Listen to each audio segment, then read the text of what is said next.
Hey everyone, Zach Yelphin here, Director of Premium Services at Coastal Shores Landscaping. Today I'm on a property and I want to take a moment to talk to you about some insect issues that we're seeing late in the fall here in our South Carolina low country landscapes. The fall is a great time of year to treat for insects because the plant materials here are less susceptible to damage and burn from the insecticides that we use to treat for these. The first plant I'm here to talk about is a sweet viburnum. This is Viburnum odoratissimum, commonly used as a hedge plant next to the foundation of a home, as you can see here. And the second plant I will talk to you about is the Sasanqua camellia, a very nice southern traditional focal point plant that we see in our landscapes, but that tend to have a lot of insect problems here in the low country. What I'm going to show you here, this is up close for you. This is a black sooty mold. It's actually a fungus called sooty mold, and a lot of times you'll see it on the leaves of the plants. Again, this viburnum is infected pretty heavily with it, and we get a lot of questions about it. So I want to let you know what it is, what it's caused by, and how to treat for it. So again, this is a sooty mold fungus. It is often a byproduct or a cause of something else going on. And if you turn these leaves over, what you'll see is a pretty heavy infestation here of what's called the whitefly. And these little white dots that you see on the leaf are the young nymphs of a whitefly. And if you look close, if you approach the bush and just kind of give it a little shake like that, a lot of times if you stand still, you can see the tiny little flies actually flying out of the plant. I don't see any here. This is probably a good sign. We have treated this plant already once, as evidenced by the breaking up of the sooty mold there. So what we want to do, these whiteflies can be very harmful. What they do is, as they get on the leaves, they will start to suck the sap out of the leaf. That's their main source of food and how they survive. And what they do, they leave behind a real sticky substance called honeydew. After their bodies process it, what they leave behind is called honeydew, and on the honeydew, it's a very sugary substance, and this black sooty mold will form on that. And the reason that is harmful is because when a plant is really heavily infested with it and all the leaves look like this, the plant actually has a hard time carrying on photosynthesis. Photosynthesis, of course, is the plant's natural way of producing food, using sunlight and water and air and nutrients to create food for itself and to grow. So we want to try and stop this before it gets too heavy. Right here, I'm next to a Sasanqua camellia, another very popular plant, very pretty this time of year. You can see the beautiful pink buds starting to form and blossom there. Overall, this plant is in pretty good health, but if you look a little closer, you start to see some discoloration here on the leaves.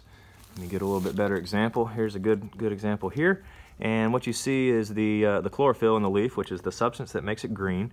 All that's starting to go away, and it's starting to turn a little bit more yellow. This is a kind of a mild case, but if you leave this untreated, it will continue to harm the plant, and the whole thing will turn yellow. So if you turn this leaf over here, what you will see is a pretty thick infestation of a scale. Okay, this is a scale insect. Again, has piercing, sucking mouth parts. It will actually get on the plant and suck all the chlorophyll out and cause a lot of problems for the plant. So this is another very popular plant, and yet again we see an insect that is adversely affecting it. So let me tell you about what we can do. When we see this here in our landscapes in the low country, we train our crews to identify it, number one, and to know what to do about it. So there's a number of ways that we can treat for this, and part of being a landscaper is being responsible, caring for the environment. So we don't just want to throw a bunch of harmful insecticides at it if there are other good ways to take care of this. One thing that we turn to is insecticidal soaps and horticultural oil, which is basically mineral oil. These are low-grade insecticides that are very unharmful to the environment when used correctly. And we carry a backpack sprayer, and we have this product on our truck, and we're able to spray it, especially in the fall and winter times. During the warmer parts of the spring and all summer, it's usually too hot to spray this horticultural oil. The oil can actually heat up and burn the leaves of the plant. So we have to be careful about what time of year we treat for it. But right here in the fall, on a day like this, a warm sunny day where it's in the mid 60s, perfect weather to be treating for this. So our crews have, in this case, at this home, have treated this plant with something called horticultural oil. And let me show you how we do that. Once they get ready to spray the plant, they're going to mix the horticultural oil up into a 4-gallon backpack of water. And that's it. No harmful chemicals, nothing else other than the mineral oil, which is the horticultural oil. That's going to be mixed with water, and it's going to be sprayed onto the plants here. So you can see some really great results so far from our applications. This leaf here a week ago was covered in the black, and now you can see this sooty mold basically just peeling off, which is exactly what you want. On the underside, the insects are far less. I don't see any white flies flying around here now.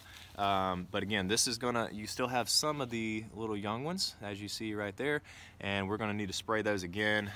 So it's very important to get underneath the leaf and on top of it.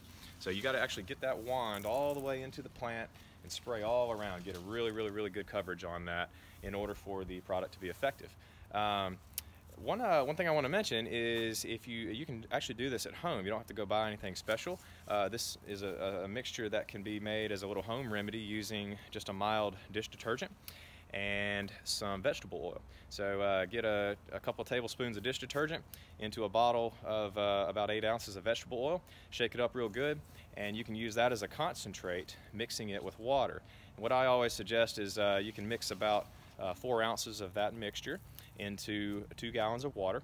Shake it up real good. If you have a little small handheld pump sprayer, it works really well to pump it up and spray it all over your plants here. So if, you know, and this is a big hedge that we're spraying. We have larger volumes, obviously, it makes it a little easier to cover larger areas. But if you have smaller plants, some pots, things like that, that mixture that I just mentioned can be very helpful for that. So anyway, thank you so much for tuning in. Just wanted to take a moment here today to educate you a little bit. I hope you've learned something if you didn't know it already. And thanks for tuning in. Have a wonderful day.